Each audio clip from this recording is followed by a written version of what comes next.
There are no bad guys, just disturbed guys.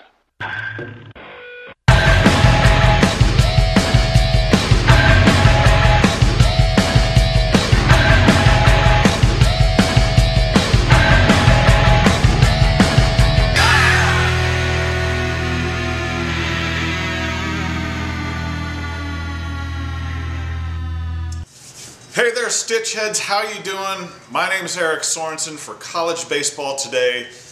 Welcome to the 2013 college baseball season that will be kicking off here in just a couple of days. I couldn't be more excited about it. I'm sure you're ready to go.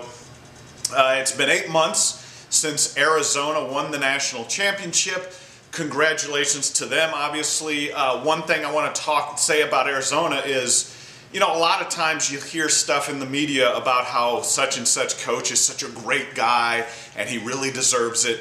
A lot of the times that's, well, 50-50, it's BS. But Andy Lopez is legitimately a great guy, and he really is one of the good guys in college baseball. He's always been really fair to me and always been really accommodating. I love the guy. Congratulations to Andy Lopez winning his second national title last June for Arizona.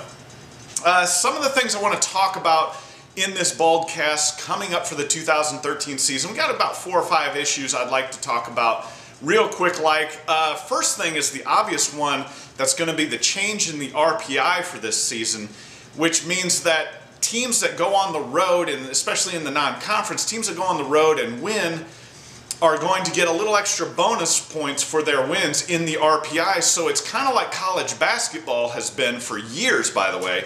College basketball has always rewarded teams for a few extra bonus points for winning on the road, and I've never understood why the brainiacs in the NCAA took so long to give bonus points to college baseball road teams, because in baseball, going on the road and winning is much more difficult, if you ask me, especially some of those northern teams that go on the road for 3 and 4 weeks at a time. That just wears a team out, especially just your body physically wears out on the road, being on the road for that long. I always figured that a road team should get a little bit more extra in the RPI for that.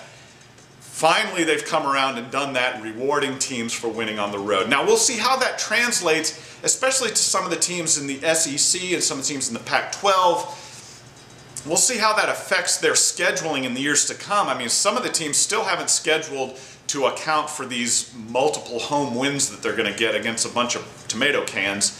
But we'll see how it translates in the years to come, especially come this May, actually, or June, I should say, maybe, when the NCAA selection committee gets together to give at-large bids to the field of 64. We'll see how much road wins counts for that. Good thing will be that they'll get a little extra kick in the butt for doing that, so that's good. Secondly, Mark Appel, the Stanford ace, the Friday night guy for Stanford. He was, I believe, number 8 or number 9 draft pick in the Major League draft last June. He decided to come back for his senior year at Stanford. And thinking about it, wouldn't you want to come back to Stanford for another year instead of riding rickety buses in the minor leagues and meeting some road whores at a cafe or a bar, a cheap bar in in Greensboro, North Carolina? No offense to Greensboro. Nonetheless, Mark Appel comes back, and that actually gives Stanford a little bit of a bump. I had him at I think it was number 7 in my preseason top 298. And the other thing is, let's see how Stanford reacts to losing last year at the end of the season, losing at Florida State in the Super Regionals, just getting depantsed by a 35-8 score in 2 games in Tallahassee. Mark Appel's got to pitch better this year. I think he will. It'll be interesting. And Stanford's got a great offensive force coming back with Wilson and Regira and Capel of the shortstop. They're going to have a good team this year. I have them in the top 8 this year, so we'll see where they go from here. Number 3, we got who's going to be the next Kent State and Stony Brook. Those 2 stories were the best 2 stories in college baseball, if you ask me. Stony Brook and Kent State going on the road at Oregon and at LSU to win Super Regionals to advance to Omaha, as you guys all know. Who's going to be that this year? Again, the mid-majors don't get enough credit in my book. I think those 2 programs proved you could beat some of the big boys with all this extra talent that they have. You can beat them if you have more heart, more hustle, and all that, and more smarts, obviously. That's another thing.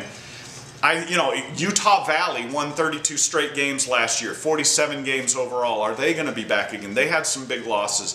I think you could look to the West Coast Conference, which, by the way, was in the top 6 of the conference ISR rankings last year. Always underrated, the West Coast is. You have San Diego, Gonzaga's going to be real good. Pepperdine's probably going to be pretty good again, too. I think that's where you look for the next big mid-major push from those guys. Conference shakeups. Thank you, college football, for screwing the rest of college sports.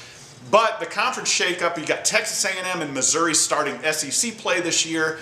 They're going to probably struggle a little bit this year. I think down the line they're going to get better. But both teams lost a lot from last year. You got West Virginia going to the Big 12, and they need a major bump up in talent, in facilities, everything to be able to compete in the Big 12. Oral Roberts, who went from the Summit League, they made everybody their bitch in the Summit League. Now they're going to the Southland, who's going to be a little bit tougher conference for them.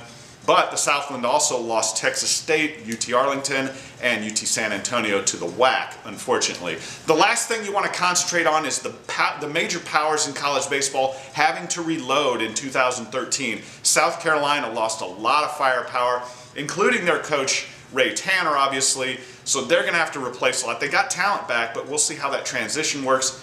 You also have Baylor and Texas A&M. Both lost a lot of good talent that will keep them out of the top 10, top 20 if you ask me.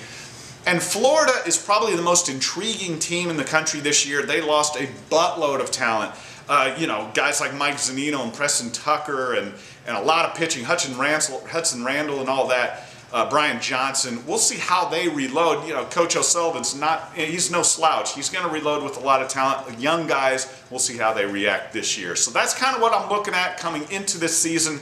Let's see what happens in this opening weekend. Should be a lot of fun. I'll get back to you again sometime after the weekend covering this all again. So in the meantime, again, welcome to the 2013 season, Stitchheads. It's good to have you guys back. I can't wait for the season to get started. See you later.